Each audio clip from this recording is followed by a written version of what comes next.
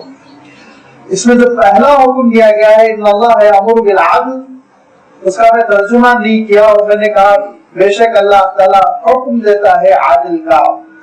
عادل کیا ہے اس کی بہت لمبی وضاحت ہے، اور عادل کی جو تشریح کی گئی اس تشریح کو تین عناوین کے تحت، ہم تین معنوں کے تحت ہم اس کو منحصر کر سکتے ہیں، بیان کر سکتے ہیں۔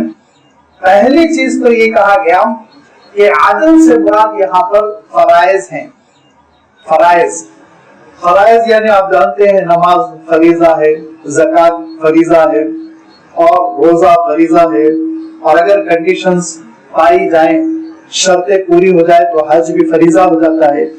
لہذا عادل کے بارے میں مفسرین نے فرمایا، صحابہ کی ایک جماعت نے بھی تشریح کرتے ہوئے کہا کہ اس سے مراد فرائض ہے، اور یہ کہا کہ بے شک اللہ تعالیٰ فرائض کو ادا کرنے کا حکم دیتا ہے۔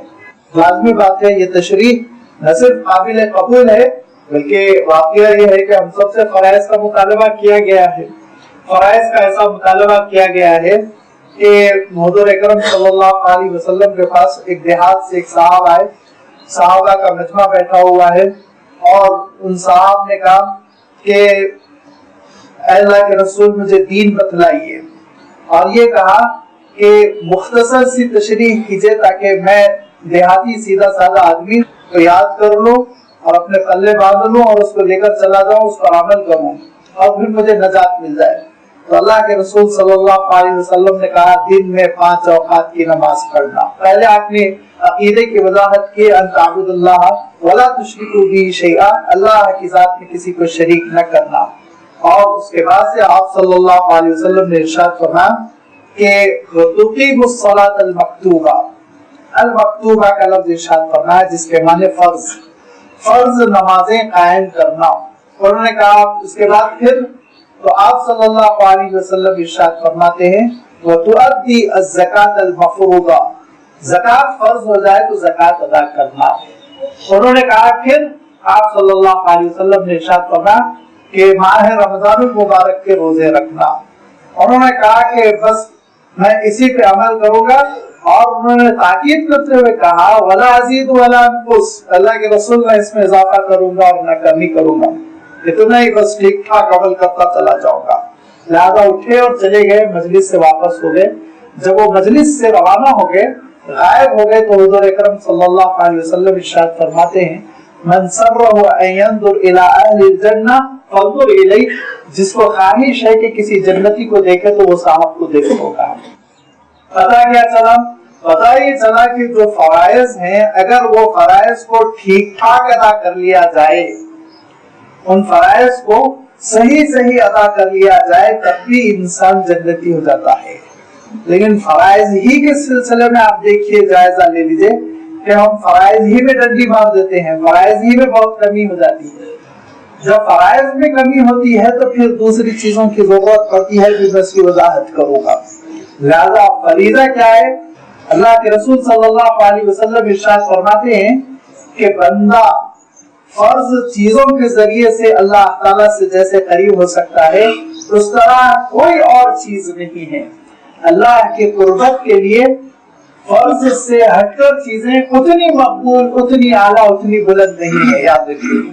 اور یہ عقل بھی اس کو سمجھتی ہے، کیوں؟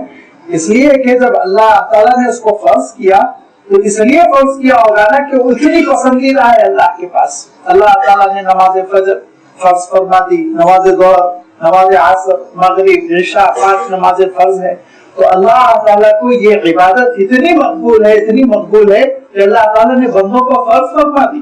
یہ تمہارا اختیار نہیں ہے کہ کرو نہ کرو، کرنا ہی کرنا ہے، کرنا ہی کرنا ہے۔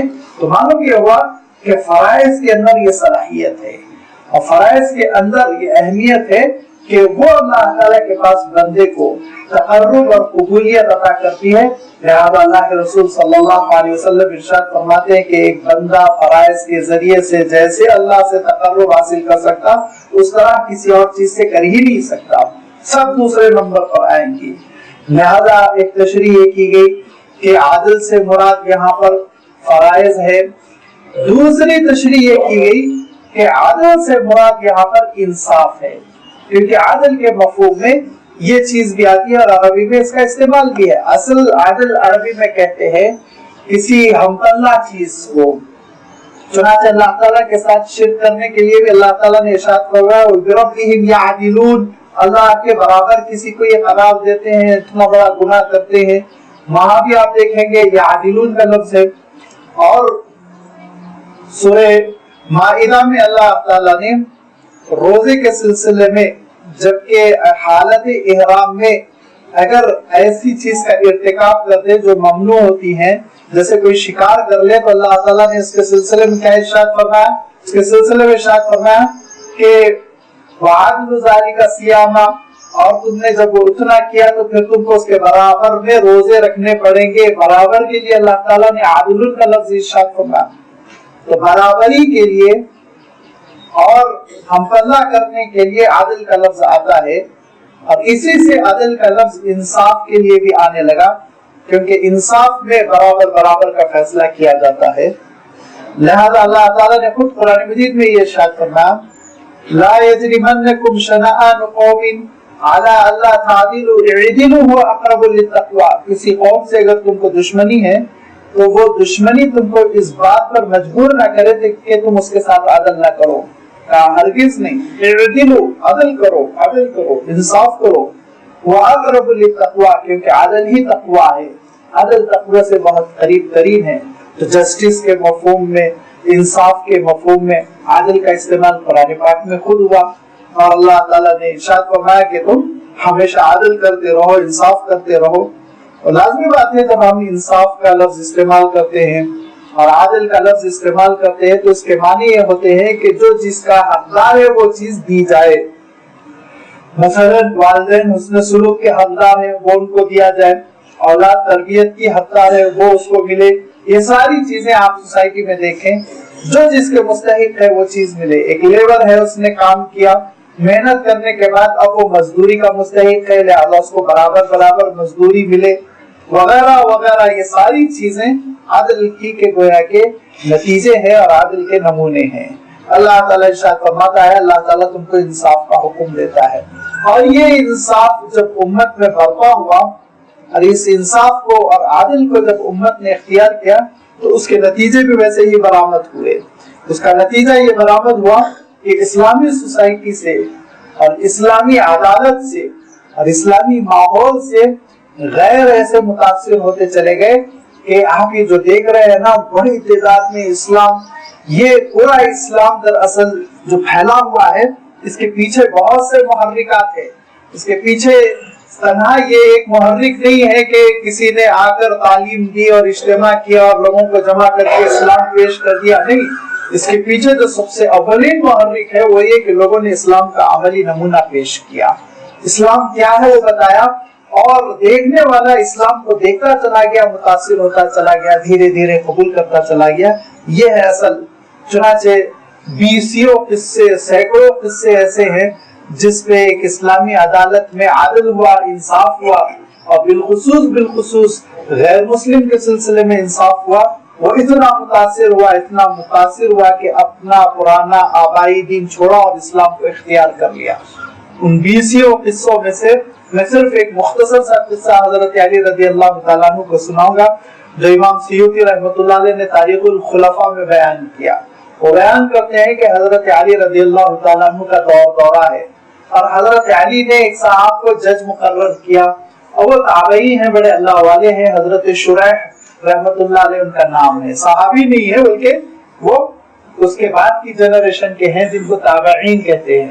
لہذا حضرت شریح قاضی ہیں، اور اس موقع پہ حضرت علی رضی اللہ تعالیٰ عنہ کے پاس ایک شیلٹر تھا، مجنہ جس کو عربی میں کہتے ہیں، جس کو ڈھال کہتے ہیں، جنگوں میں جو بچاؤ کے لیے استعمال کی جاتی تھی، وہ بہت عزیز تھی، بڑی قیمتی اور نادر قسم کی تھی. تو حضرت علی رضی اللہ تعالیٰ عنہ اس کو بہت عزیز رکھتے تھے. گم ہو گئی، تلاش کیا، ملی ہی نہیں. ملی تو ایک یہودی کے ہاتھ میں نظر آئی، ایک یہودی کے ہاتھ لگ گئی، کسی طرح اس کو اٹھا لیا، چرا لیا.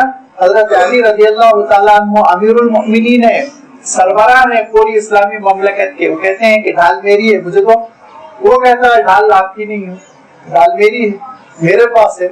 اب یہ مسئلہ آگے بڑھا تو حضرت علی رضی اللہ تعالیٰ عنہ نے کہا کہ ٹھیک ہے، قاضی کے پاس مسئلہ جائے گا، شریح آپ فیصلہ کریں گے، لہذا کل فیصلہ ہونے والا ہے.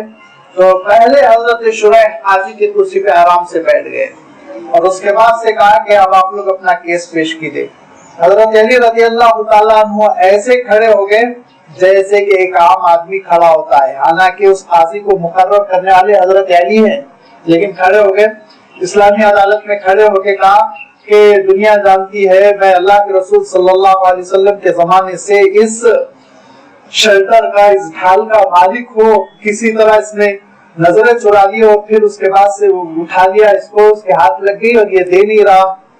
تو بہت ہی اطمینان کے ساتھ حضرت شریح کہتے ہیں کہ اسلامی عدالت کا طریقہ کار یہ ہے کہ البینۃ للمدعی، جو کسی چیز کا دعویٰ کرے تو اس کا ثبوت پہلے پیش کرے.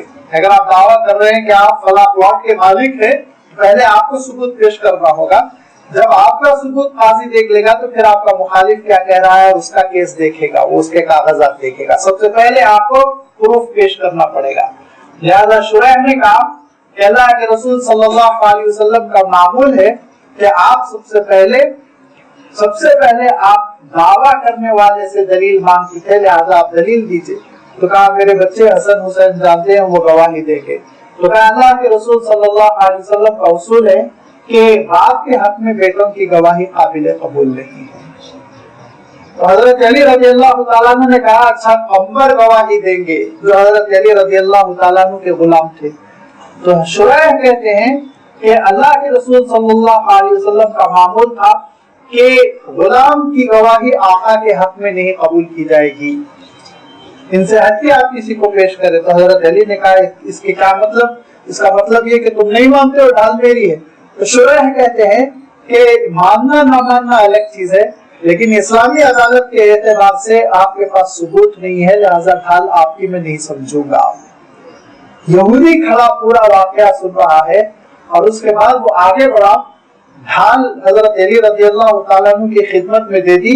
کہا یہ مجھے معلوم ہے یہ ڈھال آپ کی ہے، لیکن میں آج حیران رہ گیا کہ اسلامی سلطنت کا سربراہ ثبوت نہیں پیش کر پا رہا ہے اور جج اس کے خلاف فیصلہ کر رہا ہے، لہذا میں آج سے اسلام قبول کرتا ہوں اور وہ مسلمان ہوا. یہ اسلامی عدالت میں جو انصاف تھا، اس انصاف کی وجہ سے دھیرے دھیرے جو اثرات مرتب ہوتے چلے گئے، وہ اثرات ہیں جو آج آپ کو پھیلے ہوئے مسلمانوں کی شکل میں نظر آ رہے ہیں. یہ وہ عدل ہے جس کا اللہ تعالیٰ حکم دے رہا ہے. اور کیا ارشاد فرمایا کہ یاد رکھو تم روئے زمین پر شہداء بنا کر بھیجے گئے، لہذا کونوا قوامین بالقسط شہداء، لہذا انصاف کی ڈگر پر قائم رہو، انصاف کی بنیاد پر فیصلے کیا کرو. اور قوموا بالقسط کا بھی مفہوم وہی ہے کہ جس کا حق بنتا ہے اس کو حق دینے کی کوشش کرو. یہ وہ عادل ہے جس کا اللہ تعالیٰ یہاں تذکرہ فرما رہا ہے. لیکن ایک تیسری اور بھی تشریح کی گئی ہے، ایک تیسری تشریح کی گئی اور یہ کہا گیا ان اللہ یامر بالعدل کے معنی یہ ہے کہ اللہ تعالیٰ تم کو اعتدال کا حکم دیتا ہے، بیلنسڈ زندگی بسر کرو، ایسا نہ ہو ادھر ادھر چھٹ جاؤ. یہ بھی اللہ تعالیٰ نے قرآن مجید میں وضاحت کے ساتھ بیان فرمایا کہ یہ امت دراصل اعتدال والی امت ہے. اعتدال کس کو کہتے ہیں اس کی میں ابھی وضاحت کروں گا، لیکن ابھی اللہ تعالیٰ جو ارشاد فرمایا کہ یہ ارشاد فرمایا کذالک جعلناکم امۃ وسطا لتکونوا شہداء علی الناس. دیکھو ہم نے تم کو امت وسط بنایا، درمیانی امت، اعتدال والی امت، جس کے پاس نہ تحریف ہے نہ انحراف ہے، جس کے پاس نہ تفریط ہے نہ افراط ہے، جو درمیان میں چلنے والی۔ اس کو آپ سمجھے اعتدال کو، تو تھوڑے سے ایک میں مختصر تاریخی اشارہ کروں گا، اس سے آپ سمجھ لیں گے۔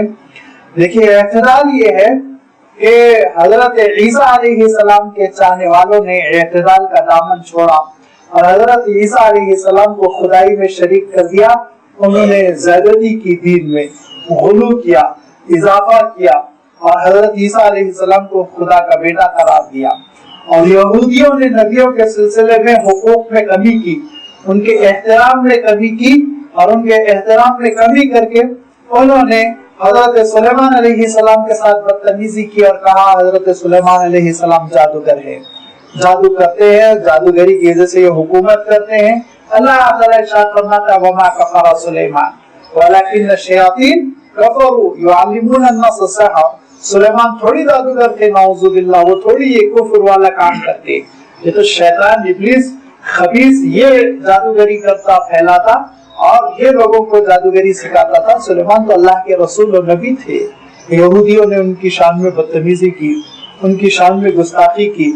یہودیوں نے انبیاء علیہ الصلوۃ والتسلیم میں سے حضرت زکریا علیہ السلام کے ساتھ بدتمیزی کی، ان کو شہید کر دیا، اور یہودیوں نے حضرت یحییٰ علیہ السلام کے ساتھ بدتمیزی کی، ان کو شہید کر دیا۔ یہودیوں نے حضرت عیسیٰ علیہ السلام کی والدہ محترمہ صدیقہ ام عیسیٰ حضرت بی بی مریم کی شان میں گستاخی کی اور ان کے اوپر رقیق قسم کے الزامات لگائے۔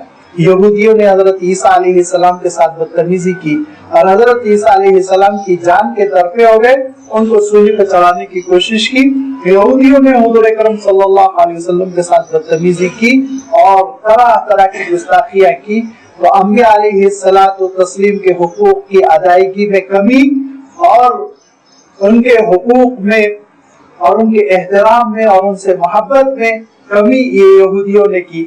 لیکن امت مسلمہ کو اللہ تعالیٰ نے اعتدال والی امت میں رکھا اور یہ کہا نہ حضرت عیسیٰ علیہ السلام کی محبت میں غلو زیادتی کرتے ہوئے خدا کا بیٹا قرار دو، اور نہ ہی یہودیوں کی طرح کمی کرتے ہوئے بدتمیزی کرتے ہوئے حضرت عیسیٰ علیہ السلام کی شان میں گستاخی کرو، بلکہ درمیانی حکم دیا اور یہ کہا کہ حضرت عیسیٰ علیہ السلام کو کہو اللہ کا بندہ اور بی بی مریم کا بیٹا، اور ان کے اوپر درود و سلام بھیجو، وہ اللہ کے رسول مقبول نبی ہیں، لہذا ان کا احترام کرو۔ یہ ہے اعتدال۔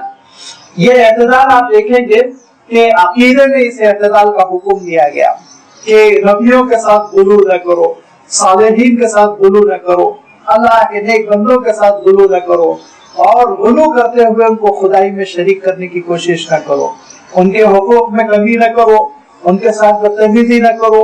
انبیاء تو انبیاء ہیں، خود اللہ کے رسول صلی اللہ علیہ وسلم نے اللہ کے نیک بندوں کے سلسلے میں ارشاد فرمایا کہ اللہ تعالیٰ یہ ارشاد فرماتا ہے، حدیث قدسی ہے جس میں اللہ کے رسول فرماتے ہیں کہ اللہ تعالیٰ یہ ارشاد فرماتا ہے کہ جو میرے نیک اور مقرب ولی صفت بندے کو ستاتا ہے تو گویا مجھے ستاتا ہے، مجھے تکلیف پہنچاتا ہے۔ من آذا ولی فقط آزانی۔